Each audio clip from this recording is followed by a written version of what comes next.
Et salut tous les amis, c'est CryptoPartage, c'est un plaisir de vous retrouver pour cette nouvelle vidéo. Nouveau concept encore une fois cette semaine sur la chaîne YouTube. Vous le voyez en ce moment, je suis en train de bouleverser un petit peu le programme. J'essaie de m'adapter un petit peu et d'apporter de la nouveauté sur la chaîne YouTube. J'espère que ça va vraiment vous plaire. Là pour les news, j'ai essayé de faire un format beaucoup plus dynamique, beaucoup plus fun et j'espère aussi beaucoup plus captivant. Et vraiment aussi j'ai résumé en gros les 5 news que je trouve les plus importantes qui ont eu lieu cette semaine. Comme ça, vous ne perdez pas votre temps à vous éparpiller sur des petites news qui ne serviraient pas forcément à grand chose. Donc là, je vous résume tout ça avec la bonne humeur, la petite chemise aussi pour mettre la bonne ambiance et être raccord avec l'été. Et puis je vais vous laisser découvrir tout ça. N'hésitez pas, si ça vous plaît vraiment, à mettre un pouce en l'air, un petit commentaire aussi pour vous faire vos petits retours sur la vidéo. Et puis aussi, très important, vous abonner. On vient d'ailleurs de franchir le cap des 21 000 abonnés. Un grand merci à tous ceux qui se sont abonnés. Et on débute avec la news que j'ai choisi de placer en 5e position.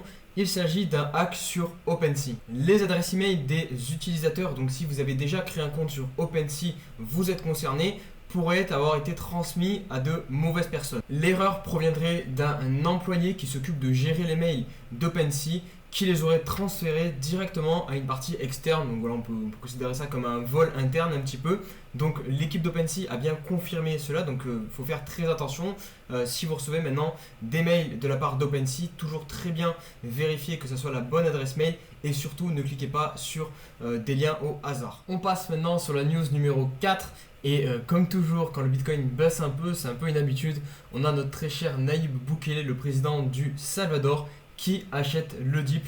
Il vient donc de payer une nouvelle fois pas mal de Bitcoin au prix de 19 000 $. Il vient donc exactement d'ajouter 80 bitcoins à son solde total de BTC. Il en a plus de 2300. Quand je dis il, évidemment, je parle de son pays, puisque finalement ça appartient à tout son pays. Le ministre des Finances d'ailleurs du Salvador avait déclaré que l'investissement en bitcoin correspondait à 0,5% des dépenses annuelles de son pays. Donc c'est pour lui un risque très minime. Pour rappel, le Salvador a investi environ 104 millions de dollars sur le bitcoin.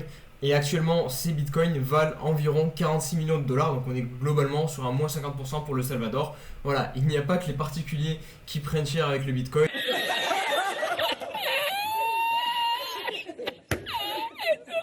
On attaque maintenant le top 3 et j'ai choisi de mettre en 3e position le partenariat assez fou entre Sorare et Kylian Mbappé. Donc Kylian Mbappé, je pense que vous connaissez. Oh, Sylvain, il l'a vu, oui. Kylian Mbappé.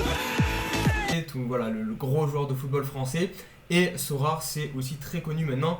Pour information, c'est la 4e plus grosse start-up française. Elle pèse plus de 4,9 milliards de dollars. Donc c'est vraiment un gros morceau. Et surtout, elle est liée à l'écosystème crypto, au Web 3.0, puisque le principe de Sorare, c'est un jeu de football où vous allez pouvoir acheter des cartes NFT de vrais joueurs qui jouent vraiment dans la vraie vie, et en fonction de leur performance, vous allez pouvoir gagner contre les autres joueurs de la plateforme. Au niveau du partenariat donc entre Kylian Mbappé et Sorare, ce qu'il faut savoir, c'est qu'il y a aussi en fait un partenariat signé avec la marque de Kylian Mbappé qu'il vient de créer, Inspired by Kylian Mbappé, c'est le nom de sa marque.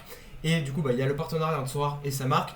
Et on sait aussi que Kylian Mbappé va rentrer dans Sorare aussi en tant qu'investisseur.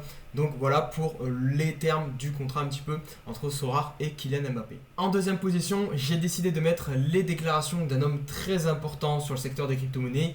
Il s'agit de SBK ou alors Sam Bankman-Fried, qui n'est rien d'autre que le CEO de FTX, qui gère aussi énormément de grands fonds d'investissement dans la crypto. I'm Sam Bankman-Fried.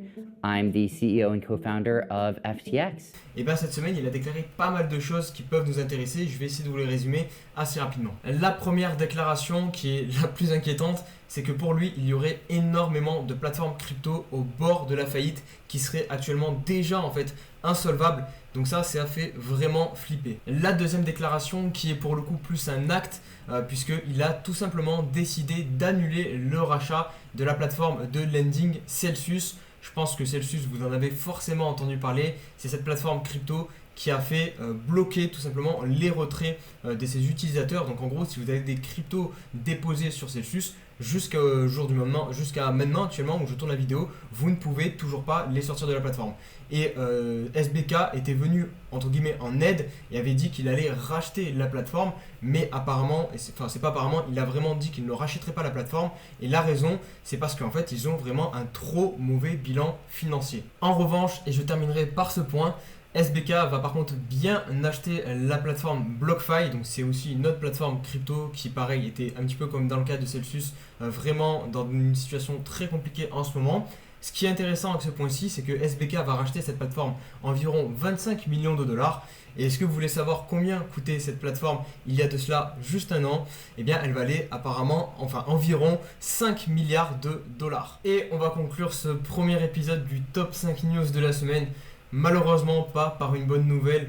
On va se concentrer sur l'Europe, notre très chère Europe qui a décidé encore une fois de mettre des bâtons dans les roues à tout cet univers crypto, puisque deux nouvelles réglementations vont entrer en vigueur sur les crypto-monnaies. Je ne vais pas tourner autour du pot, je vais vous dire tout de suite la plus grosse annonce qu'a fait l'Union Européenne via un communiqué le 29 juin 2022. Donc l'Union Européenne annonce que toutes les transactions crypto devront être traçables totalement et totalement identifiées. Ce qui veut dire que en gros, quand vous allez envoyer des crypto-monnaies vers un wallet extérieur, vers un wallet privé, ou que les exchanges par exemple vont recevoir une transaction d'un wallet privé. Actuellement par exemple vous pouvez avoir un MetaMask, envoyer de MetaMask jusqu'à Binance par exemple, et vous n'étiez pas obligé, Binance n'était pas obligé de vous demander d'où provenaient ces fonds.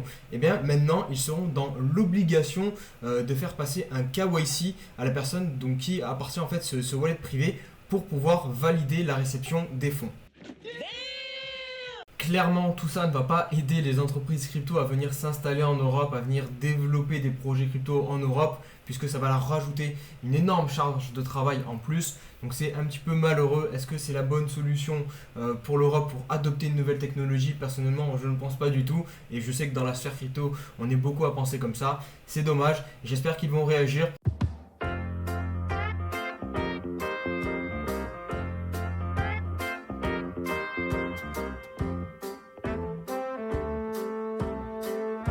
Et voilà les amis pour cette première édition du top 5 news crypto de la semaine. J'espère que ce nouveau concept vous plaît. Vraiment, j'attends vos retours en commentaire, me dire ce sur quoi je peux peut-être m'améliorer, si vous avez aimé tout simplement l'idée de ce concept.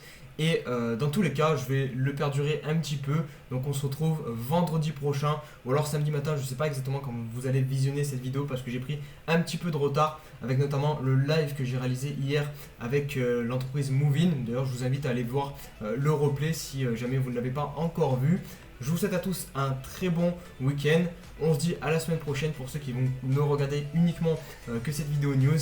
Allez, ciao ciao!